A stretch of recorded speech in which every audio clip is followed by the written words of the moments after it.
Welcome to the second of these Torch Princeton University Press Lectures. My name is Philip Bullock and I'm Director of Torch.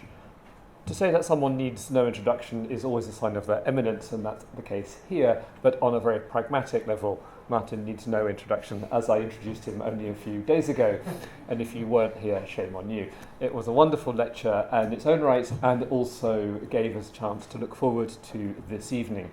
There will be the final lecture next Tuesday, so if you're not booked for that, please do, and we look forward to that in advance already.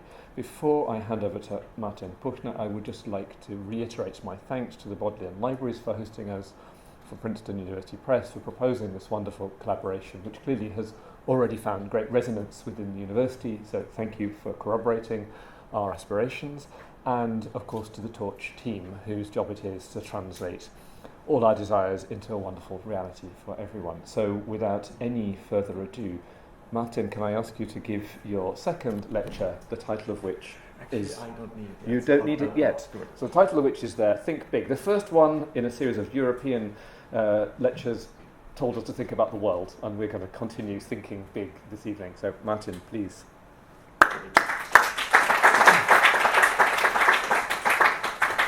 Thank you very much, Philip.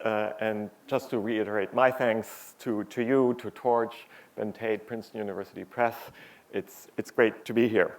And just to recap very, very briefly for those who weren't there on Tuesday, that I told a story about the history of the idea of world literature, the concept of world literature as it was born in a small provincial town in Eastern Germany, in Weimar, out of a conversation between Johann Wolfgang von Goethe and his lowly secretary Ackermann, after Goethe had read a Chinese novel, and he was reflecting on that experience, and as well as other reading experiences he had had reading outside the established European canon, including Sanskrit drama, Persian and Arabic poetry.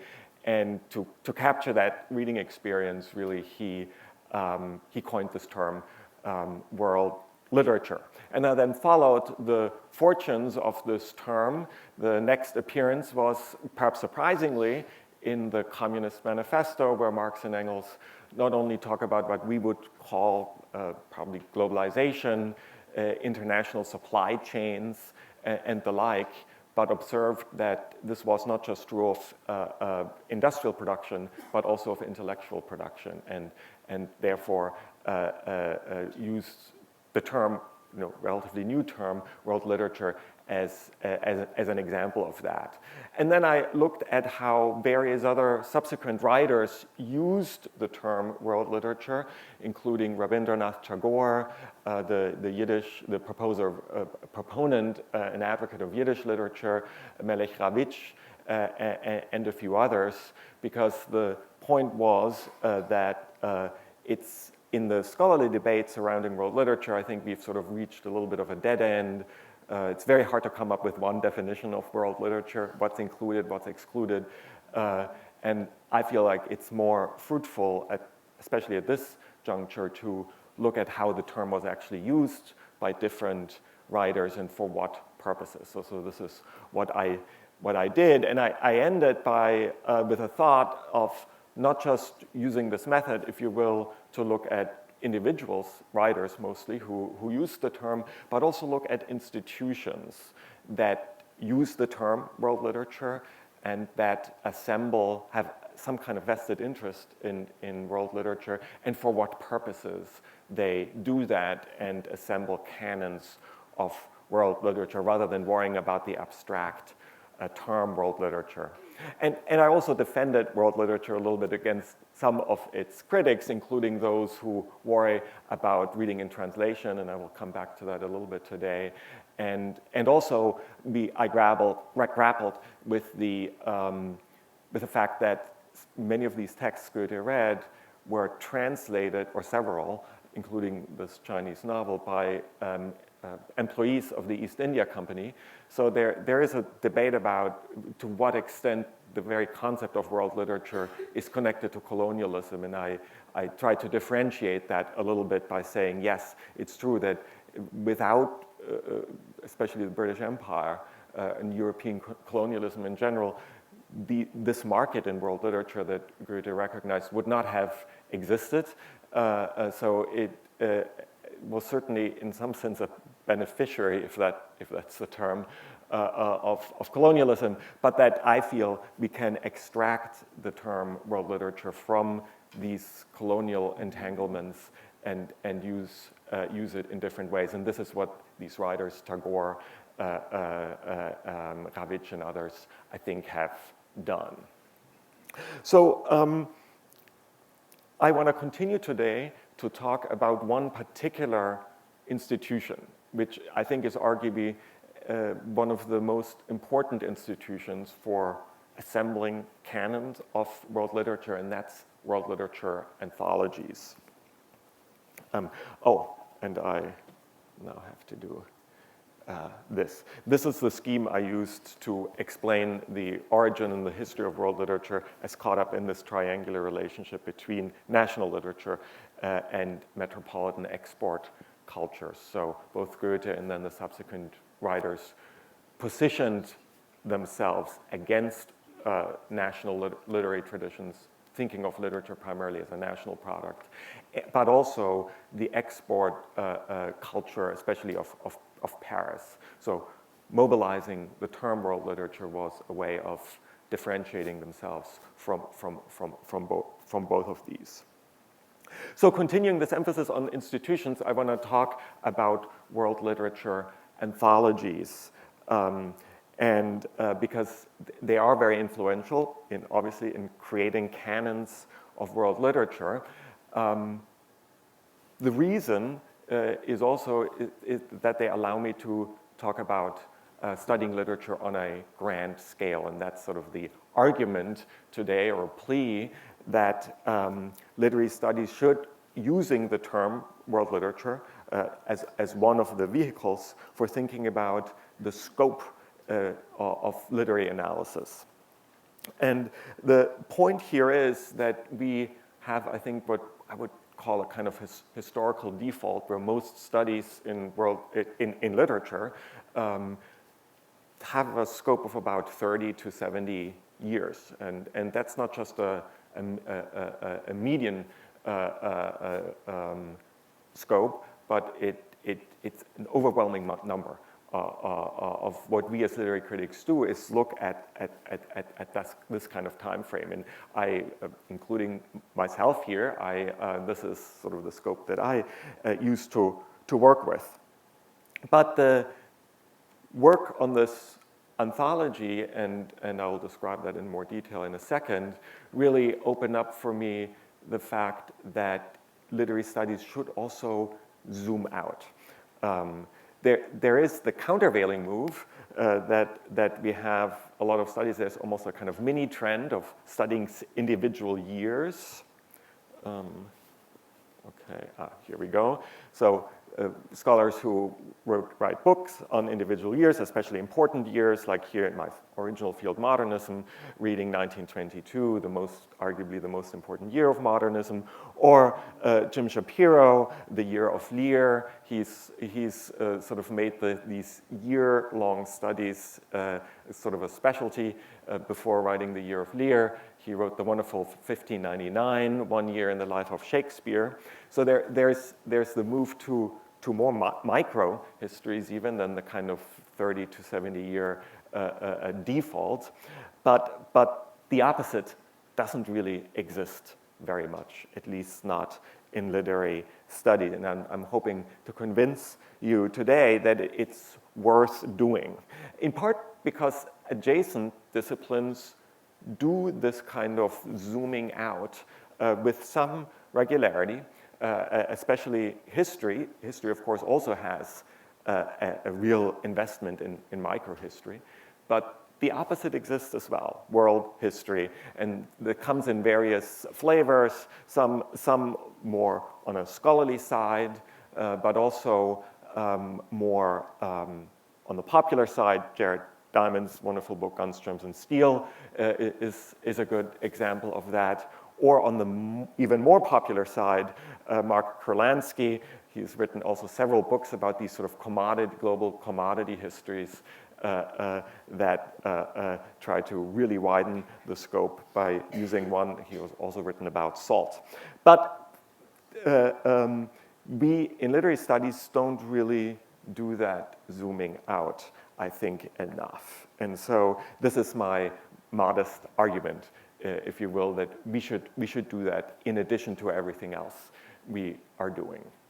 Now, I'm well aware that there are pretty good reasons not to do that, and they have to do with, obviously, questions of expertise, reading in translation. I touched on that last time, and just areas of knowledge. And so it's clear that a lot of the zooming out that I'm proposing today has to grapple with these challenges. I would say that there are real challenges, but we should nevertheless do that, try to zoom out and create these more big picture optics on literature. And one solution or one way in which this has to happen is obviously through collaboration. So I'm going to talk a little bit about that as well. So this is the argument, and as I mentioned, I want to use the Norton Anthology of World Literature as an example because this is also how I first got into this crazy world of world literature and was confronted with this large scope.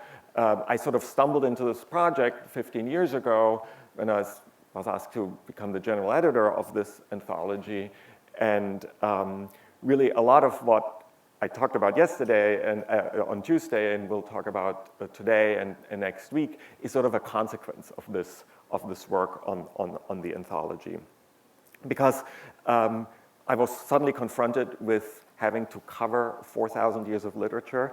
I had no idea how to get a handle on that. I started to read these works of world history as a sort of background reading, and then look for similar books in literature, and basically they didn't exist. And it's also was my introduction to world literature in the sense is that the work on this anthology really forced me to read, or allowed me to read, much more widely than I had done before.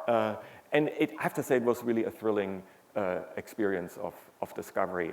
And I think the deep motivation for making arguments about big picture projects is that I just would like more people to have that reading experience, and I'll talk with a couple of examples. So what is this Norton Anthology? It is an institution, as I said, so I want to do just a kind of a quick institutional analysis. It's 6 volumes. This is the most recent edition, came out just last year. That means about 6,000-7,000 pages, so it's really, really massive in scale. I'm not going to talk about the details of this table of contents, but just to show you, the table of contents alone is about 50 pages long. So it's really a enormous, and obviously that also means totally impossible undertaking.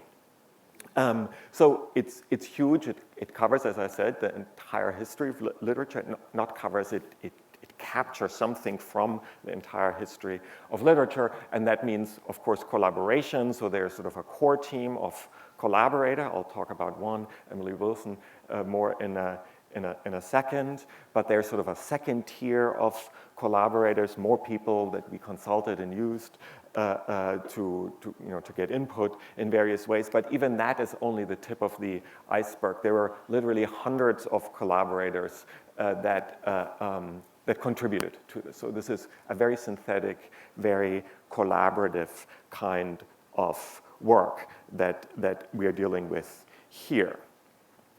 So it's also, and I will elaborate on that, kind of a US phenomenon, which raises the question for us, since we started in Europe, in Central Europe, in Weimar, how this idea of world literature gets to America, and in a way that allows me to pick up on the history of the idea of world literature. I I started on Tuesday that ended somewhere with Ravic in the 30s. And this is where we can now continue, because the history of world literature, then the way it comes to America in its current form, has to do with two German Jewish scholars, Erich Auerbach and Leo Spitzer, who flee the Nazis and get jobs in Istanbul. And so for a moment, for a period, Istanbul becomes a really crucial place for this development of this idea of world literature. They're both Europeanists. They react very differently to the fact that they're in Istanbul. Erich Auerbach and basically tries to assemble a European canon. Leo Spitzer starts to learn Turkish and gets very interested in the literature that's all around him. So they had different attitudes, but they were very interested in world literature, and from Istanbul, they both emigrate to the US. And it's around this time, World War II and the aftermath, that this kind of anthology that I'm talking about, these kinds of courses to which the anthology caters, really develop. So it's a Cold War, it's a post-World War II formation moving into the Cold War. And that's very clear from Erich Auerbach, who ends his great study, Mimesis, with this very elegiac quote, a sentence: "I hope that my study will reach its readers, both my friends of former years, if they're still alive, as well as the others for whom it was intended, and may it contribute to bringing together again those whose love for our Western history has serenely persevered." So elegiac is clearly born out of the experience of the war and exile and Nazism. And Erich Auerbach thinks of world literature at this moment really as a way of sort of assembling this European civilization that's been destroyed by World War II. But then very soon, especially with the beginning of the Cold War, the sort of politics, if you will, of world literature changes, and it becomes a kind of a Cold War formation. There's another sort of institutional piece to this that then has to do with these anthologies, and that is that this is the time now when these large survey courses in world literature emerge, and they have to do a lot, again, with US Cold War history and the kind of university system in which these courses are taught. US Cold War history, because primarily of the GI Bill, the returning soldiers get government money to go to university, which leads to a massive expansion of the whole higher education system in the US. It also means that there are now different kinds of populations entering the university system for the first time, so you can't presume that every student will have read a certain canon of literature before entering university. So there's therefore the development of these kind of general education and general studies courses, survey courses, first in Western civilization, in a sense, why have we, the values for which we have fought in World War II, that then become Cold War courses, Western civilization. So massive expansion, different populations, and these kinds of courses that are sort of typical for the American style liberal arts educational model, where you don't, as many of you I'm sure know, enter university start knowing already that you're studying or applying to a particular subject, but you spend about a year and a half studying all kinds of things before you decide what you're going to major in. And it's for those first year courses that a lot of these survey courses, first in Western literature and then in world literature, emerge. And so they slowly move from Western literature or civilization courses into world literature courses. And again, there are various broader reasons for that. The emergence of multiculturalism in the US, changes in immigration in 1965, the Immigration Act is passed that basically does away with caps on immigration from most parts of the world. Up until then, migrants from Europe had been heavily favored, but that falls in 1965, so that you have now a much, much broader range of immigrants coming to America. And that is also then ultimately one of the drivers for changing these courses from Western civilization courses into world literature courses. So this is, in a way, these kinds of courses are the basis for this particular institution of world literature, namely the Anthology of World Literature. This is the market, and I talked a little bit about markets on Tuesday. This is the market to which these anthologies cater. And I emphasize this because it explains why this kind of use of world literature is primarily a US phenomenon, because in almost no other parts of the world do you have these kind of broad general education courses in literature that are sometimes required of every student at an institution, as well as these other more specific historical conditions. So it's interesting to me that this idea of world literature sort of moves from Europe to America and really takes hold in this particular sort of institutionalized, way.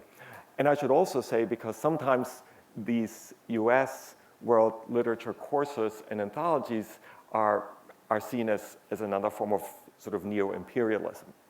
And I hope I can convince you that that's not true, because it is really this US market to which these anthologies are geared.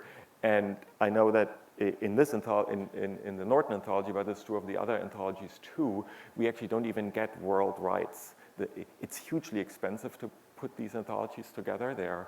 The rights alone, the permissions, are over $500,000. And because there isn't really a big market for these kinds of courses and anthologies, we are restricted to the US. And now we have the interference again. Okay, great. I think it's now just, did it go away or is it still amplified? Okay, great. So in a sense, these anthologies, what they do is import. They import literature. They don't export. And just to put a few more local touches on this market and the kinds of students and institutions that use these courses, it's interesting that a lot of the institutions that have this commitment to world literature are the smaller, more provincial, sort of second and third tier US institutions, and also institutions who have a particularly international student body sometimes. One example is UNLV in Las Vegas, the University of Las Vegas. It has a massive world literature project, and when I went there, the students were inspired to develop a very elaborate lightsaber show inspired by their world literature courses. I don't know exactly what made them do that, so I thought that was quite fabulous. But there's also, as I said, the very provincial universities, and it's interesting that about half of our adopters are actually in the South. And again, in sometimes very small universities. Some of you may know this image, the famous Chinese clay soldier army. Well, this is not where this image was taken. This image was taken in southern Alabama at Troy University, where which used to be a super provincial university, but its president became very interested in both world literature and sort of a more global orientation, and struck up an exchange with the university in China and got so enthusiastic about it that he built a replica of the clay soldier army in the middle of campus. So there's an interesting story here about students who take these courses who are, as I said, often very provincial. They often have not left their state. Many of them don't own passports, get exposed through these courses to a little bit of the world, including at Troy University here. So, and this, it's been very moving for me to see the challenges teachers at these kinds of institutions have, but also the commitment to teaching this kind of student population world literature. They feel very strongly about it, and I think this kind of enthusiasm has really rubbed off on me as well. So let's look a little bit under the hood, what's included here. And it's interesting to see, for one, since I started with Goethe on Tuesday, that actually some of these world non-European texts that Goethe was so interested in still are very central to the canon of world literature that we teach. For example, Goethe was fascinated with Shakuntala by Kalidasa, this classical Sanskrit play. He used the framing device in his own play Faust, Arabic and Persian poetry, and also Chinese novels, though we don't anthologize the same Chinese novels that Goethe happened to have read, because it's interesting that he actually didn't read the kind of what we now consider the classical 17th and 18th century Chinese novels. So some changes, but some of these texts are still quite central and get assigned a lot. But even more interesting for me is the fact that a lot of the central texts in these world literature anthologies actually were texts that Goethe had no access to because they hadn't been translated.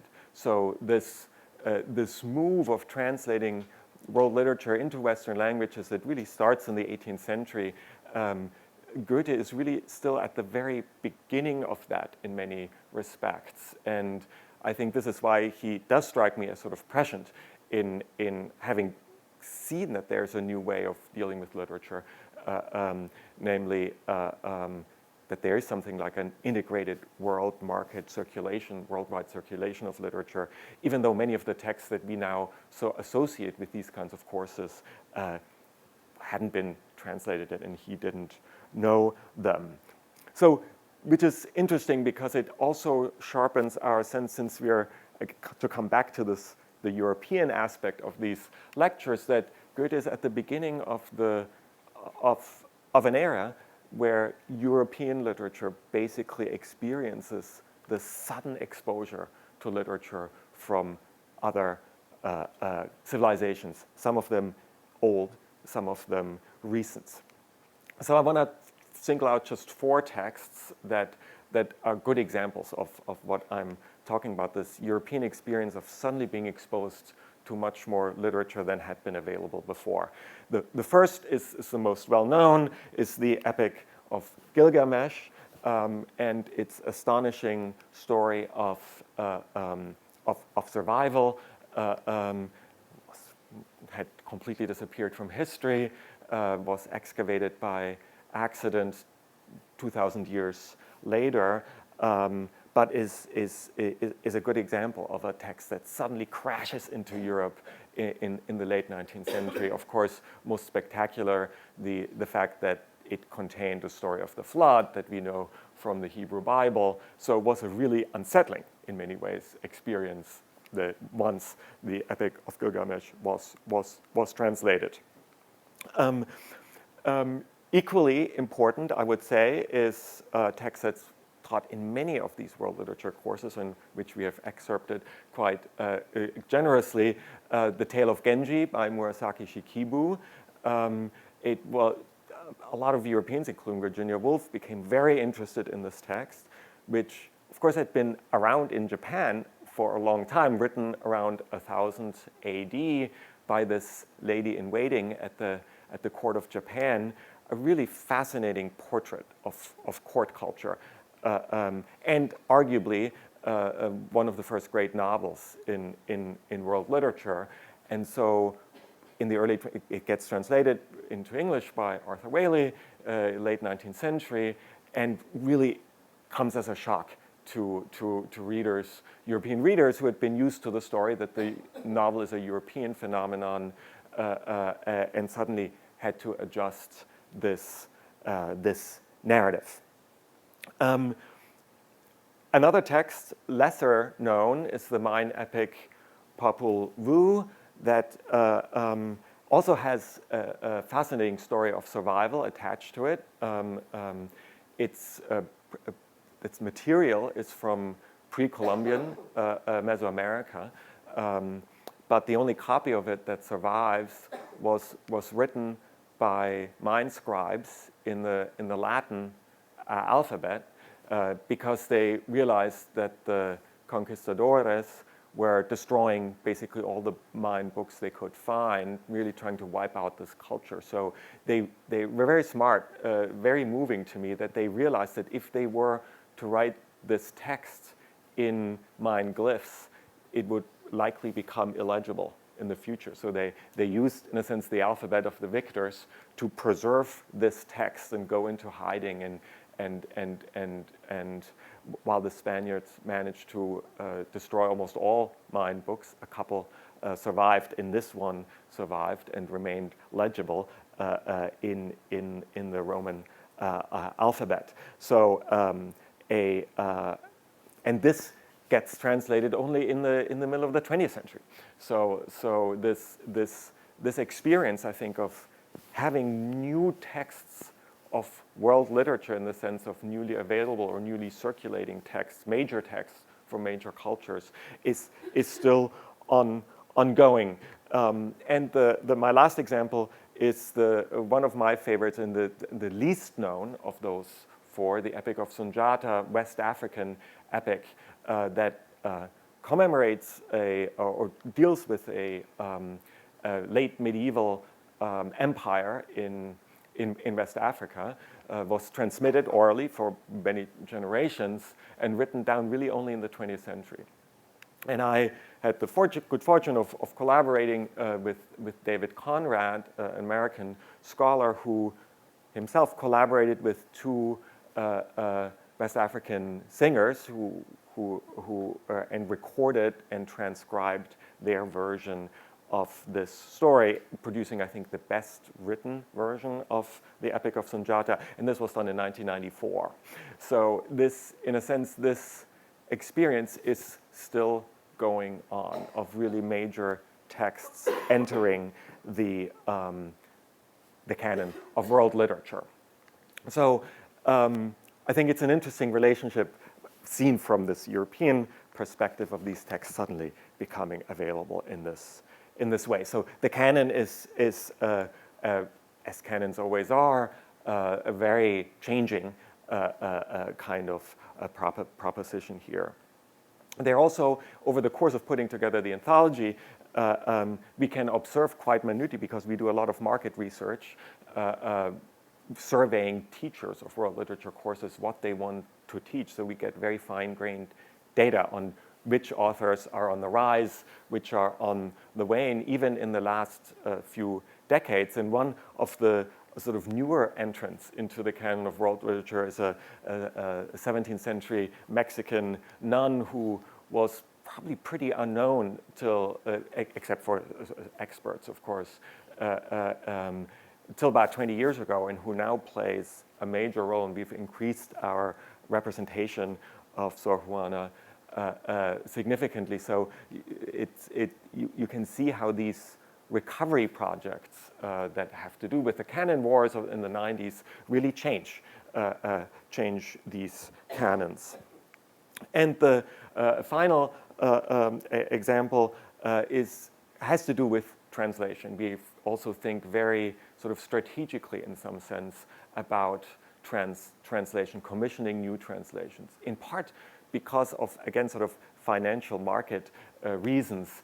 I mentioned how hugely expensive the licensing fees for these anthologies are. So we've started to commission more translations, as I said, partially to save money, but also for other reasons. For example, we've become very proactive in trying to find female translators for a lot of the classical literature, because there are only so many Sor Juanas that we can recover, obviously because of barriers to access. So we thought it would be interesting to make sort of a point of finding female translations of these classical texts by female translators. And because there is no translation of the Odyssey into English written by a woman ever. We commissioned our own fabulous classics editor to come up with this translation that I'm sure many of you have heard of. It's become an incredible smash success. Is really the translation of a generation. It's fabulous. And I mention this to pat myself on the back a little bit, because this translation was commissioned by us, by the Anthology. And it's just been wonderful to see such a great translation that's really become the go-to translation emerge from this anthology project. I'm very thrilled by that, and I think it shows some of the dynamics, productive dynamics around translation that is made possible here. So we have a very particular institution of literature, these particular anthologies for a particular kind of student population, for a particular purpose. So not universalizing in that sense, but very, very specific. And that's really I think, important to understand whenever you look at an institution of world literature, that you ask, for whom and for what purpose, to get away from this kind of abstract universalizing a danger, perhaps, that the term or thinking about world literature definitely is connected to. But even though I've been insisting on always remembering the specificity of this institution, that the goal of this anthology is not to assemble abstractly the best works or the canon of world literature, but really works that are important for this kind of teaching purpose. This, by the way, was driven home to all of the editors involved with this anthology, because we thought initially, great, we now can produce a new anthology of world literature. We finally get to pick what's world literature and what isn't. And we're very quickly instructed by Norton that was a big misunderstanding, and we were handed a huge pile of hundreds of questionnaires where people had, written down what they needed and what they were actually teaching in these courses. So it became much less a question of sort of us assembling our hobby horse world literature canon, but understanding the market and the particular purposes of this anthology.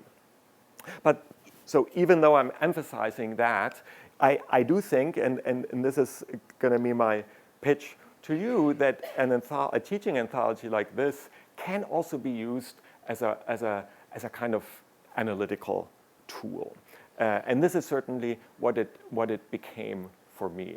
As I said, I initially, not just initially, continually overwhelmed by this large scope. I started to, we all the collaborators started to slowly assemble this bigger picture of literature that, and zooming out and trying to assume this wider optic that none of us had really done very much, and I think relatively few people do. And I was really struck by the, if you will, sort of intellectual payoff of it. Even though my own work, as I said, I did very little picking and choosing. This is something that the editors like Emily Wilson did a lot, and was really a kind of glorified project manager for this. But what ended up being so thrilling is to be part of this process of assembling this bigger picture. And I realized that there were a lot of very basic, very fundamental questions about literature, which I'd been teaching, reading widely for 20 years, had never asked myself. Because they were questions that really only come into focus once you zoom out. And for me, a lot of these questions had to do, for example, with the importance of writing technologies. So I hadn't really ever, having taught literature for a long time, asked myself, when was writing invented exactly? Or for what purpose was writing invented? Or how often writing was invented? What were the major technical and other innovations, and how did they shape the history of literature?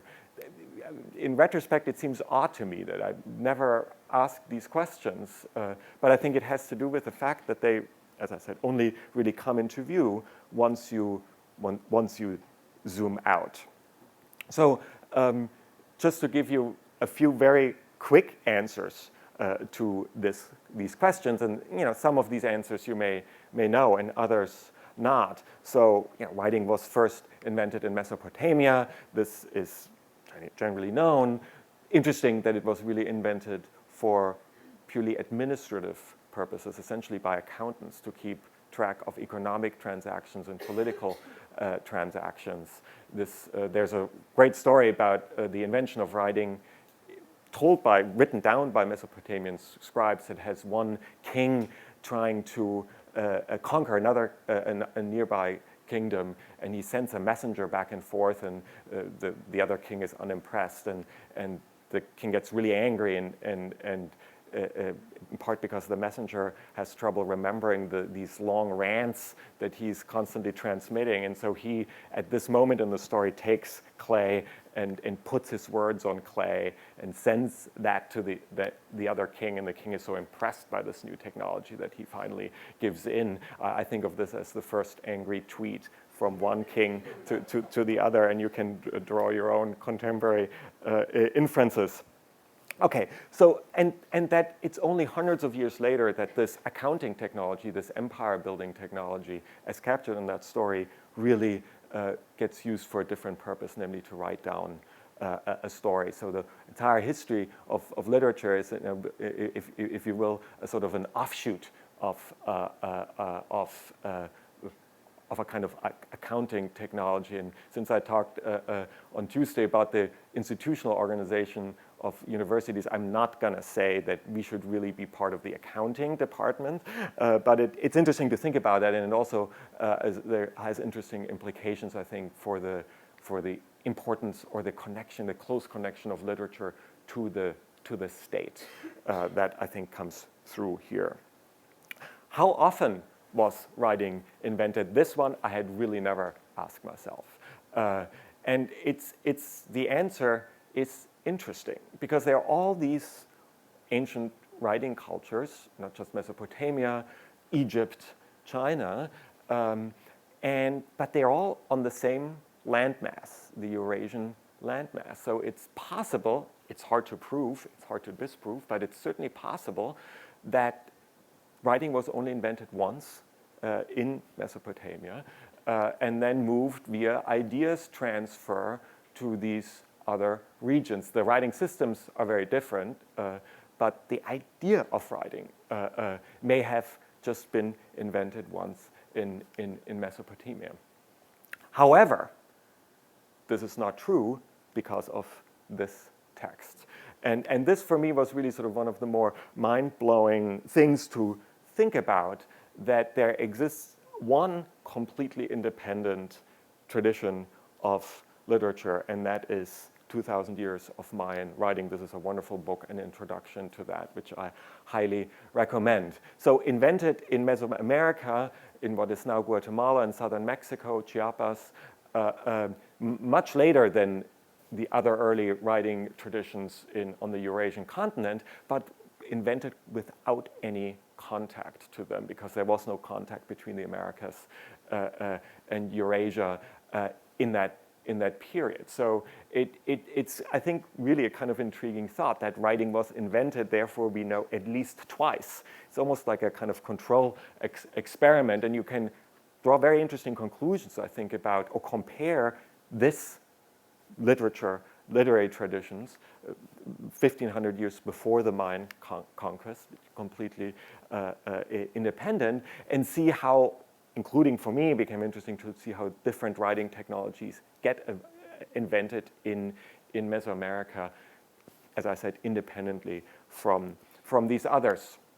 So these were some of the questions that really emerged for me as only possible to ask when you're willing to zoom out or use something like this teaching anthology for a different purpose, namely to look at literary history. There are a few other, for me, interesting sort of zoom out patterns that emerged. One of them, again, a hugely influential idea, the idea of sacred scripture. It's an idea that we're all familiar with, hugely influential. There's basically no religion today that doesn't have some kind of sacred scripture behind it. But especially if you remember the kind of accounting origin of literature, this idea of that some writing is sacred, associated with divinity, had to be invented, and was again invented in a couple of places. I started to look for places where that was the case. One of them is the moment when the scribe Ezra, here in a medieval depiction, returns from Babylonian exile. He's become a Babylonian scribe. He returns to Jerusalem, rebuilds Jerusalem, and brings with him this supercharged writing tradition. And what he does upon his return, he assembles everyone, holds up the Torah scrolls, and demands that people bow before these scrolls and, in a sense, worship them like as if they were a god. So it seems like that, moments like that, where I started to look for these patterns, like where do these ideas of sacred scripture emerge that have become so familiar to us. From this writing technology perspective, I was also intrigued by another pattern, namely ancient teachers of the ancient world that are sometimes grouped together by the philosopher Jaspers as the axial age. These teachers include the Buddha, Confucius, Socrates, and Jesus, who live in some of the most literate cultures of the time, with the exception of the Buddha, probably, but refuse to write themselves. So here, and develop various arguments against writing. Some of them resonate with our own concerns about our technological revolution, about control of texts and how easily it is to take texts out of context and so on and so forth. So a moment from this technological perspective, a broad pattern of sort of skepticism about writing, skepticism about technology, that then gets channeled back into the history of literature through the students of these figures who write down their masters' words, sometimes many generations later. Of course, I looked at actual writing technologies as well, especially the invention of paper and print in China. You may know this wonderful text. It was on exhibit at the British Library this spring. It's the oldest printed text in the world from 868. It's the Diamond Sutra, printed on paper. So these two Chinese inventions, really transformative. And that, again, becomes clear once you look at this pattern in the anthology. And you can sort of follow the path of these inventions, including paper, which moves into the Arabic world before it reaches Europe, finally, just a few hundred years before Gutenberg, who then reinvents print, and of course prints mostly on paper, because this is how you can achieve scale. So these were some of the sort of patterns, questions you can ask. I ask myself, as I said, for the first time, really, while I was immersed sort of at the tail end, once the logistical part of the anthology was over, I was thinking about what we had done and how we could use this anthology as a kind of analytical tool. And this emphasis on technologies, of course, is also very much driven, and I think was for all of us, for me especially, by the experience we are all going through, namely that we are living really, if you look at these 4,000 years, you notice that we are living through a really unusual time in the history of literature, namely a time, one of the few times when new technologies are really revolutionizing how stories, not just how stories get written, but also what kinds of stories get written, how they circulate, how they get stored. It is a very unusual time. It should be, and I think is, one of the most exciting times to study literature, actually, because there are very few such moments. And so I spent some time thinking about looking back some of these earlier revolutions, and a lot has changed, and I'm happy to talk with you in a second about some of these changes. Some are obvious, some less so, but I'm always also struck by similarities. So this is from a Greek vase of antiquity. It's not a laptop, but it's a writing pad, and it shows that this format of the tablet that literature starts with. We showed you the tablets of the Epic of Gilgamesh. Are we suddenly returning old formats like the tablets? We are now again writing on tablets, and when I look at students sitting on the floor of a lecture hall, cross-legged with their tablets on their laps, they really look like these images of Mesopotamian and Egyptian scribes. It's quite striking. The other format that's returned is the scroll, because that was superseded more or less by the Roman codex. The Mayans invented their own sort of accordion format of the codex independently. But now we are scrolling again, because computer encodes texts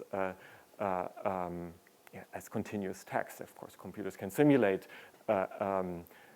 pages, but it's really the scroll. We are scrolling down our computer screens. So interesting similarities and differences. And I think all of these are supposed to be just sort of glimpses. I mean, they're sort of autobiographical reports from me, what this work on the anthology did to my thinking, but I think that you don't have to go through the drudge work of actually putting this anthology together. You can just, read it or something like it, or use it, I think, as a kind of collaborative analytic tool that came out of this collaborative process. So this is sort of the pitch for the large scale. And just to take one more moment to anticipate Tuesday's lecture, I'm going to make another argument, a final argument for world literature, and that has to do with sort of a different, it's a different kind of argument that has to do with the uses of literature, especially in connection to climate change. As I mentioned last time, I've been struck by conversations I've had with climate scientists who've come to the realization, and not just scientists, that it's not enough to just come up with better climate science, that we need better stories in order to put these facts about climate science into broader understanding and also into action. So they've come to literary studies, and literary studies as it's currently configured, I feel like is not ideally positioned to answer some of these questions they have about how texts emerge, how they get canonized, how they circulate. And I'm going to make an argument how world literature is the right scope, or should at least be part of the toolbox that we can bring to this kind of collaboration to solve pressing issues like climate change. So this is where I'm going on Tuesday. Thank you very much.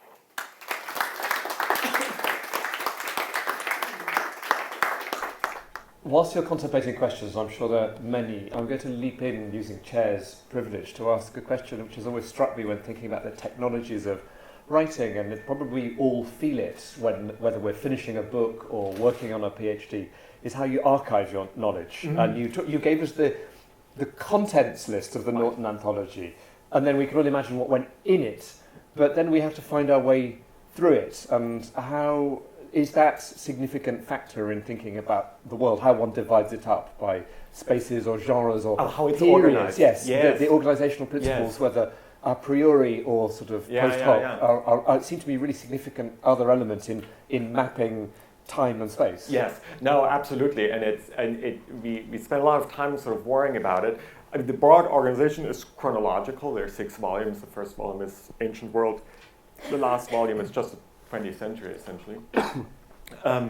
But where we changed things around a lot is that most anthologies, including the predecessors of this one, were basically organized by language, or in some sense national tradition, and this seemed to us to go sort of counter the very idea of world literature. So we created these larger, we call them contact zones. So for example, a good example is in the medieval volume. It's of course a Western construct. It's very problematic to apply that to other literary traditions, but that basically what in the West is medieval literature, that time span. We created this, I thought, very interesting way of organizing it around the Mediterranean. So you suddenly have, because there was so much contact, so you suddenly have, for example, classical Arabic literature side by side with Beowulf and other examples of European medieval literature. The medieval editor Suzanne Akbari did a really interesting job with that, I thought. And it's similar in East Asia. It's interesting how, again, according to national and language traditions, most of these anthologies are organized, and in really the field of East Asian studies.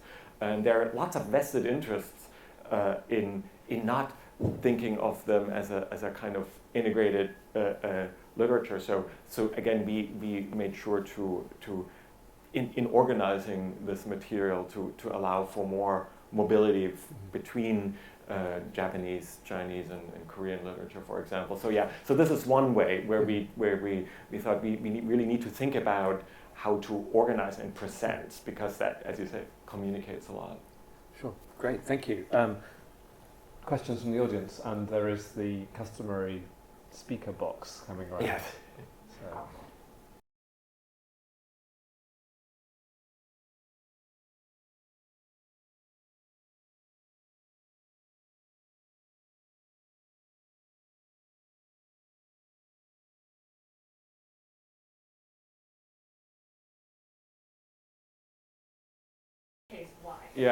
Yeah. No, I thought I was really struck when I got the adoption data that so much was in the South. It's not what I expected at all. I expected the opposite. So the explanation I've come up with, which is I think at least partially true, and I can't think of a better one, is the following: that I described how a lot of these what are now world literature courses started as Western Civ or Western literature courses, and then gradually morphed into world literature. During the canon wars, as they're sometimes called, 80s and 90s, a lot of sort of coastal elite universities and others too basically got rid of these kinds of courses and requirements because they seem too Western-centric or Eurocentric. I think rightly so, but they basically just abolished them entirely and replaced them with different distribution requirements and the like. And whereas the more conservative Southern universities held on to them, but slowly transformed them into world literature courses. And we pushed that process a little bit. I mean, I realized in general how I thought anthologies have a huge shaping power, but as I described with these questionnaires and the economics of it, you're really more following what other people do. But in one case, we were able to make, I think, a kind of strategic intervention, because there's also a Norton Anthology of Western literature, which was a separate 2-volume, basically extracting from the 6 volumes the Western literature. And so because there's still a significant number of essentially Western literature courses, sometimes they call themselves world literature, but are sort of Western literature in disguise, maybe with like 1 or 2 non-Western texts thrown in. And so we discontinued that, and essentially forcing people to use at least the world literature anthology, with the hope that that would also then encourage them to maybe expand their syllabus. So it was so this is the strange reason that it's sort of the conservatism of these institutions that made them hold on to these survey courses, but then nevertheless under the pressures, various social pressures and so on and so forth, transformed them into world literature courses. That's the best explanation I could come up with. Yeah.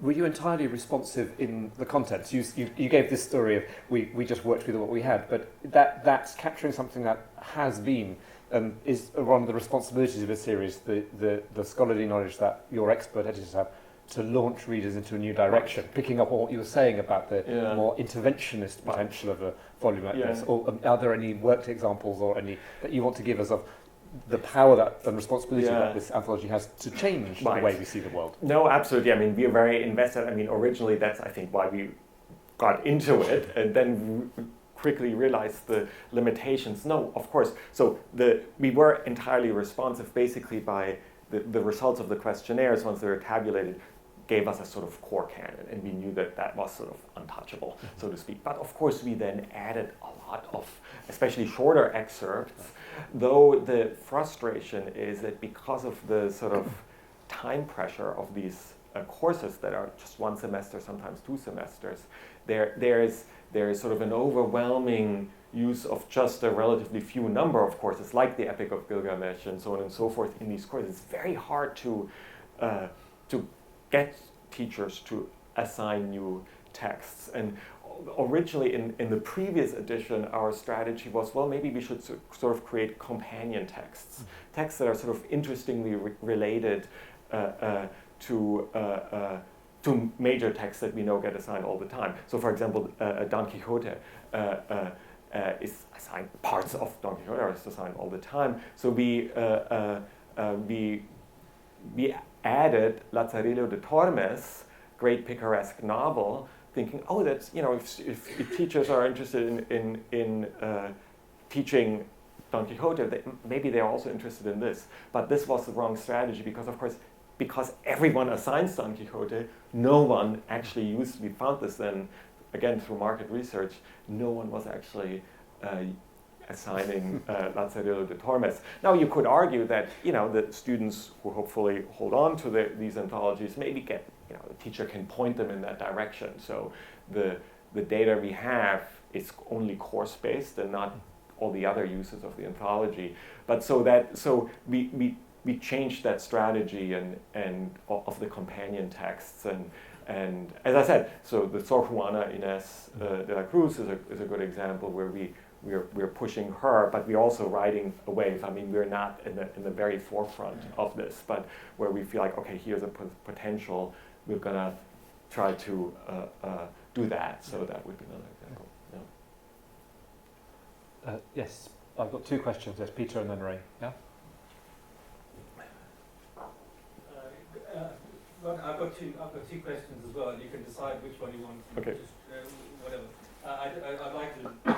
Well, the second one, I'd really like to hear your answer. The first one is I'd also like to hear, but the first one is.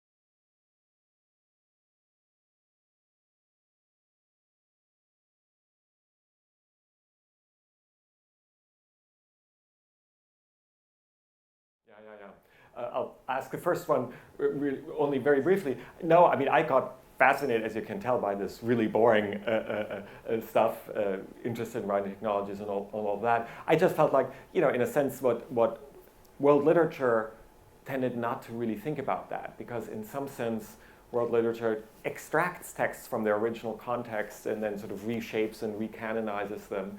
And so, for me, it became very important in the world literature discourse, so to speak, to put that stuff back in. But you're absolutely right that it is all based on existing research, and so to remind that, and also to show to show that these are drivers of literary development. So it's less a claim to originality, if you will, than a reminder of the specific world literature context to remember that, but also to put these pieces together and to be able to then to tell these technological stories, how they move from one place to another.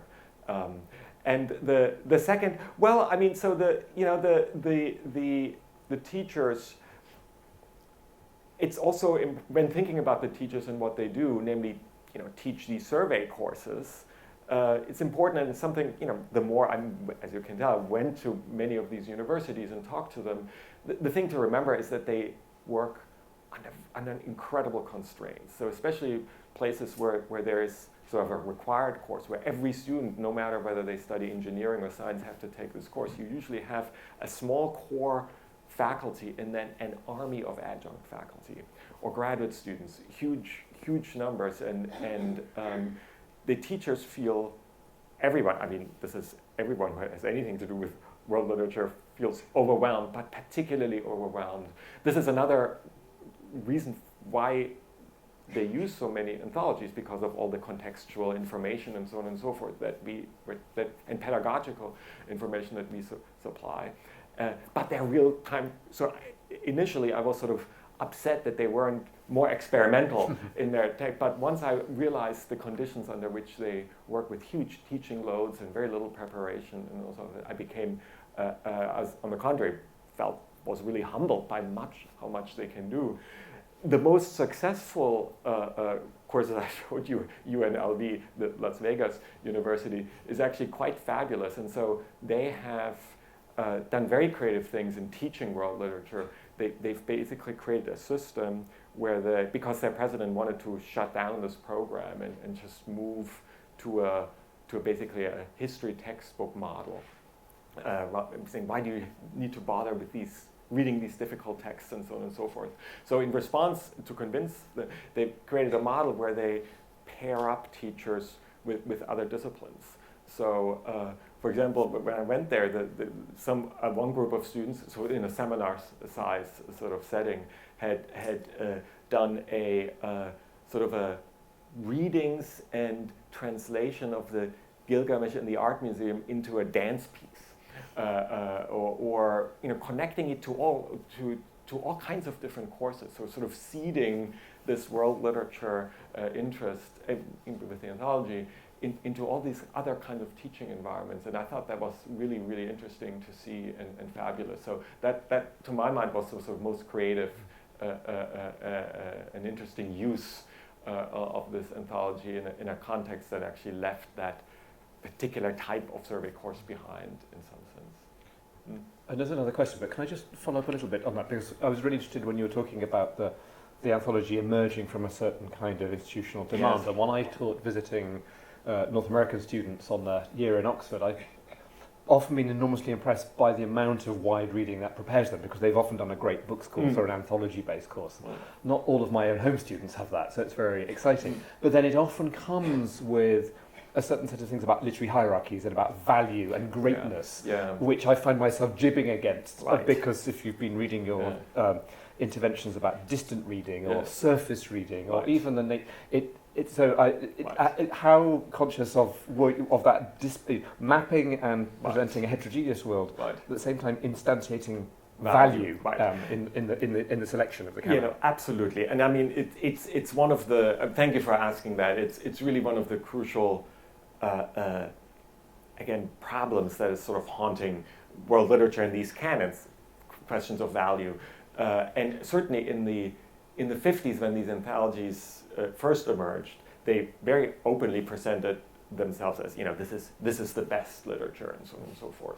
This has really changed, and it led, among other things, that it used to be a one-volume anthology. It's greatly expanded, and I think and most of the teachers. I mean, there's still some. I mean, I don't think all literature is the same or something like that, but certainly not this absolute hierarchy of values. Just because we also have lots of, for example, not clearly literary texts, or these companion texts, or smaller excerpts from lesser known texts. And so I think when you confronted with this anthology, yes, you can see that there are certain, the Odyssey is there in its entirety, which is huge, very costly in terms of page numbers. that there's clearly there are value judgments that underpin it, but I think various kinds of value judgments. So not just this is the best period based on someone's hierarchy, but also what was influential, a certain representative work, range of genres. I mean, what the genre perspective is another one that I think is very fruitful in a kind of world literature context. And to come back to Peter's question, what teachers do, they many of them have a kind of genre approach to teaching world literature, which makes sense. You see really interesting patterns. For example, which literary traditions start with an epic, which, like Chinese and Japanese traditions, start with a poetry collection. It makes a big difference how subsequent histories of literature develop. Or in the middle, again, the Middle Age volume, how many of these story collections suddenly appear and really start to dominate. Anyway, they're great genre questions, and that's what they also do. So, what's interesting to teach? That's where the pedagogical purpose again comes in. So I think that some of the, again, sort of keep defending world literature. Some of the critics of world literature will say that it's just this sort of outdated idea of a value hierarchy, and so this is why we should give it up. And I think that actually no longer represents most of the thinking that goes into an anthology. At the same time, teaching such a course myself, I'm struck by the fact that the students are actually quite invested in believing that what you're giving them, what you're making them teach, is worth their while or is important or really, really great. And so they're actually, they have that idea, I think, much more than we, the editors or teachers. Apologies for leaping in. It's been a teaching week for me, so clearly I'm living and feeling this very awesome at the moment. There's a question there. Yes, Ambra.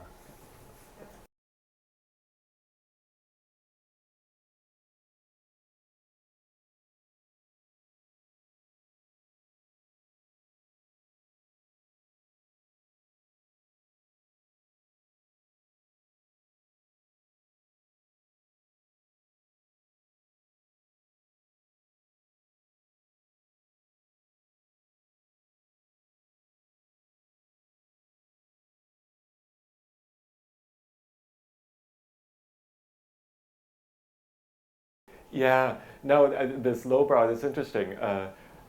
So, it's very hard to have a sort of historical distance. It's impossible by definition to have historical distance on your own period. So we were kind of,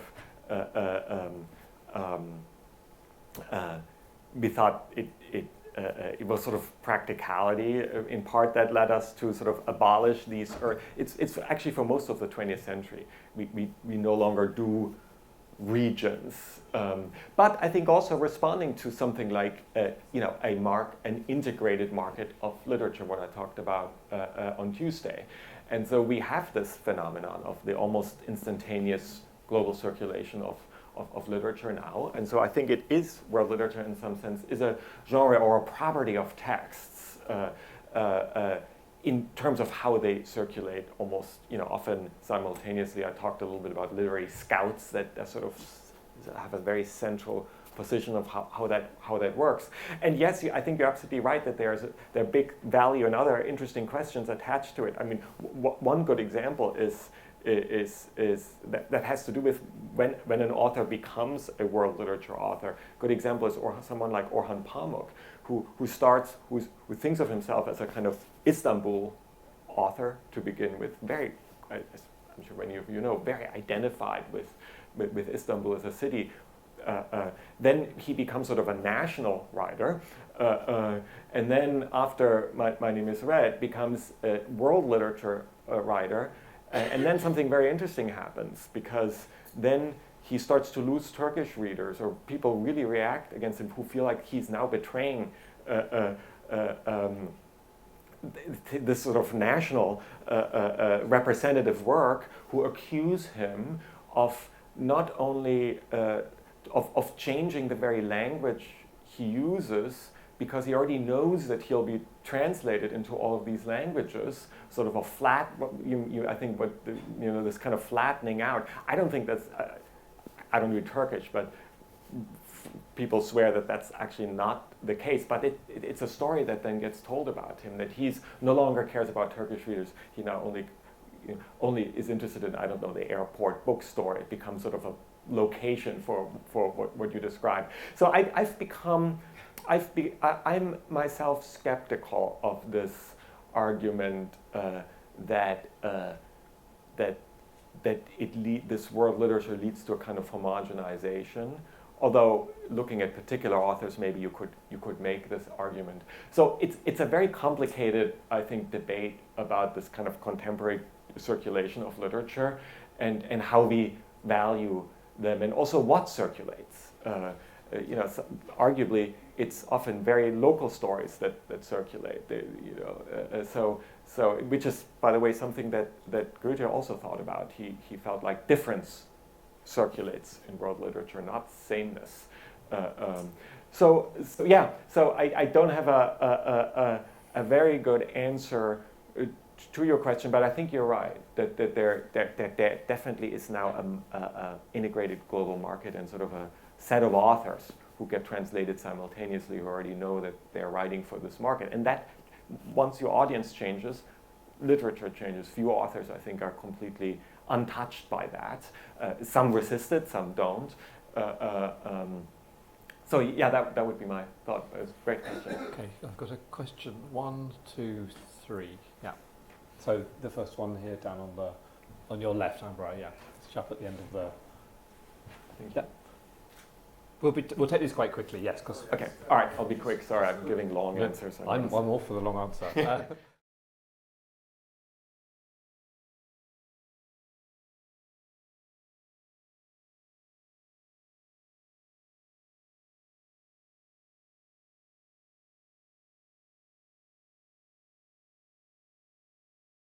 All the books that are in the anthology? Yes. Well, they're already They are, every single one. Almost all, yes. In a few cases with smaller texts, there were a few cases where one of the editors wanted to include something and there was actually no translation. But that happens very rarely. Every single book has been translated? Basically, yes. Yes. Right. Yeah. So so we sometimes commission translations, but the Odyssey was already translated. I mean, new translations. Yeah. Great. Annika, and then here at the front, and then we'll have to wrap up.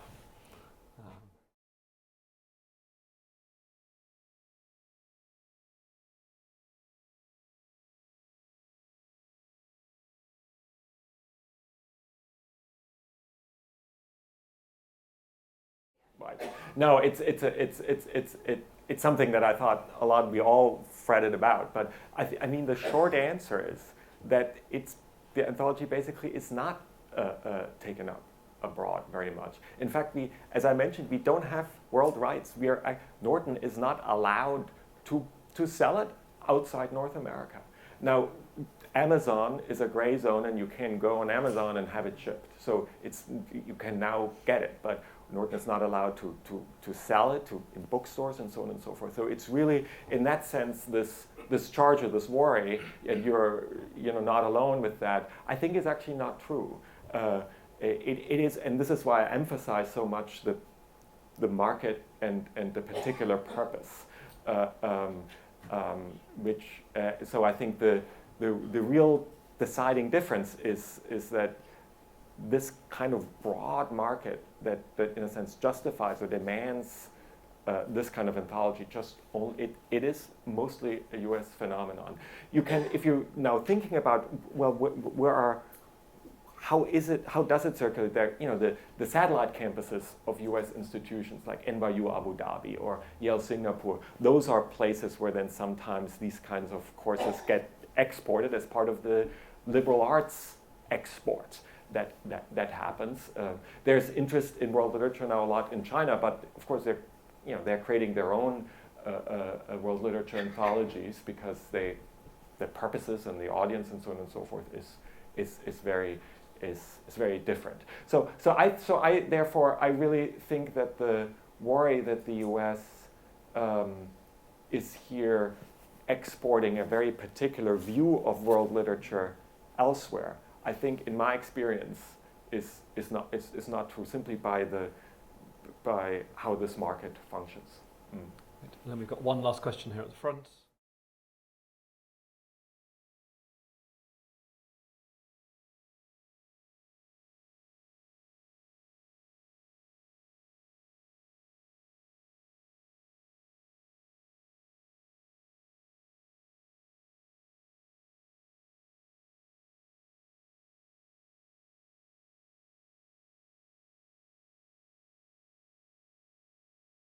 Yeah. No, I mean, accuracy is a huge problem, but I mean, now there are many wonderful translations of Tale of Genji, but no, it's of course, it's a huge problem. Also, how the Waka poems, whether some left them out, some turned them into prose and just sort of incorporated them into a text. What kind of Western poetic form or English poetic form do you use for them? I mean, it's very interesting how different translators of the Tale of Genji dealt with that. There's sort of a modernist translation, and then so of course accuracy is a criterion, and I mentioned on Tuesday the crazy translation that Goethe had to read. But I think that, so I think it's something to think about, to keep in mind, but in the end I think we should embrace translation as a very dynamic, interesting, generative problem, and not as a barrier or blockage. This is why I don't like this discourse of untranslatability, which I think does that. It has terrible effects, and I think it's also factually not true. Everything is translatable. Maybe badly, but it's certainly possible to do it. So untranslatability just seems to me a huge misnomer. So anyway, no, I mean, we have to look at translations, their vested interests, their politics, all of that. But I think that's great. That's one of the fun things about world literature. Good. Well, thank you for those questions, and thank you for what were generative, dynamic, and interesting answers. We look forward to seeing you next week, Martin, and we look forward to seeing you, the audience, as well. Thank you so much. Thank you very much.